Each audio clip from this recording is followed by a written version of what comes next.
गुजरात की साबरमती नदी शांत है। वो समंदर नहीं जो चांद देख उसे छूने को लपके या बौखलाने पर लहरों को चट्टानों पर पटक कर हाहाकार मचा दे। वो नदी है एक स्त्री जिसके किनारे सभ्यताएं आकार लेती रही, जिसकी मिट्टी में गेहूं धान की महक घुली, जिससे अंजलि भर पानी ले इतिहास पुरुष सौगंध खाते रहे। अब इन नदियों में खुदकुशी बहती है।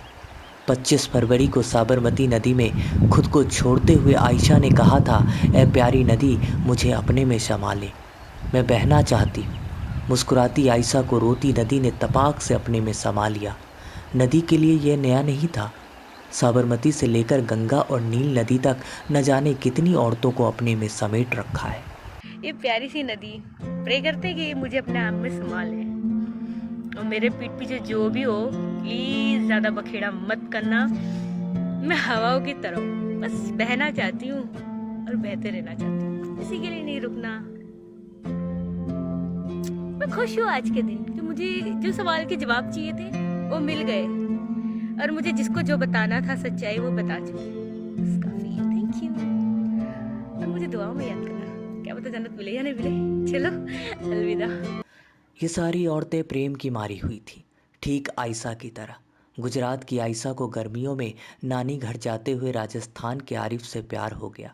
20 साल की आयशा निकाह के बाद गृहस्थी सजा पाती, इससे पहले ही आरिफ का प्यार छूमंतर हो चुका था।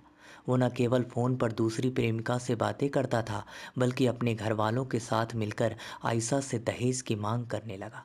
हर बार पैसे की मांग के साथ वो आयशा को उसके मायके छोड़ आता, और वापसी तभी होती जब साथ में भारी भरकम पोटली हो, लड्डुओं या यादों की नहीं बल्कि दहेज की पोटली।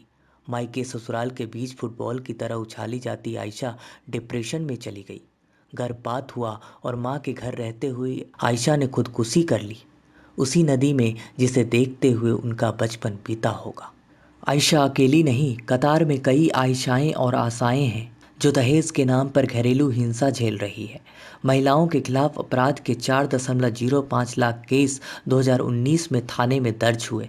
इनमें 30% से ज़्यादा मामले घरेलू हिंसा के रहे। क्राइम ब्यूरो खुद मानता है, चूंकि दहेज के मामले को लेकर घरेलू हिंसा बंद कमरों में होती है, इसलिए यह अपराध सबसे कम रिपोर्ट हो रहा है। केवल रिपोर्टेड मामलों की बात करें तो रोजाना दहेज प्रताड़ना के कारण औसतन 25 जाने जा रही हैं, और 300 मामले ऐसे आ जाते हैं जिनमें दहेज की मांग को लेकर औरतों को बुरी तरह से प्रताड़ित किया जा रहा हो। हेलो अस्सलाम वालेकुम, मेरा नाम है आयशा आरिफ खान, और मैं जो भी कुछ करने जा रही हूँ अपनी मर्ज़ी से करना चाहती हूँ। इस पर किसी का दौर या दबाव नहीं है। अब बस क्या कहें, ये समझ लीजिए खुदा की ज़िंदगी इतनी ही होती है, और मुझे इतनी ही ज़िंदगी बहुत सुकून वाली मिली। और डियर डैड, यार कब तक लड़ेंगे अपनों से? कैश विड्रॉल कर दो। नहीं करना। ये आयशा लड़ाई के लिए नहीं बनी। प्यार करते हैं आरिफ से, उसे परेशान थोड़ी ना करेंगे। अगर उसे आज़ादी चाहिए ठीक है, वो आज़ाद रहे। चलो, अपनी ज़िंदगी तो यहीं तक है। मैं खुश हूँ कि मैं अल्लाह से मिलूँगी, उन्हें कहूँगी कि मेरे से गलती कहाँ रह गई।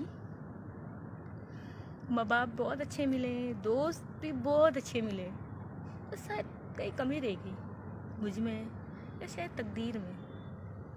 मैं खुश हूँ, सुकून से जाना चाहती हूँ। अल्लाह से दुआ करती हूँ कि अब दोबारा इंसानों की शक्ल ना दिखाए। एक चीज़ ज़रूर सीख रही हूँ, मोहब्बत करनी है तो दो तरफ़ा करो, एक तरफ़ा में कुछ हासिल नहीं। चलो, कुछ मोहब्बत तो निकाह के बाद भी अधूरी रहती है। ये प्यारी सी नदी प्रे करते कि मुझे अपने आप में समा ले। और मेरे पीठ पीछे जो भी हो, प्लीज़ ज़्यादा बखेड़ा मत करना। मैं हवाओं की तरह बस बहना चाहती हूँ और बहते रहना चाहती हूँ, किसी के लिए नहीं रुकना। मैं खुश हूँ आज के दिन कि मुझे जो सवाल के जवाब चाहिए थे वो मिल गए, और मुझे जिसको जो बताना था सच्चाई वो बता चुकी। बस काफ़ी है, थैंक यू। और मुझे दुआओं में याद करना, क्या पता जन्नत मिले या नहीं मिले। चलो अलविदा।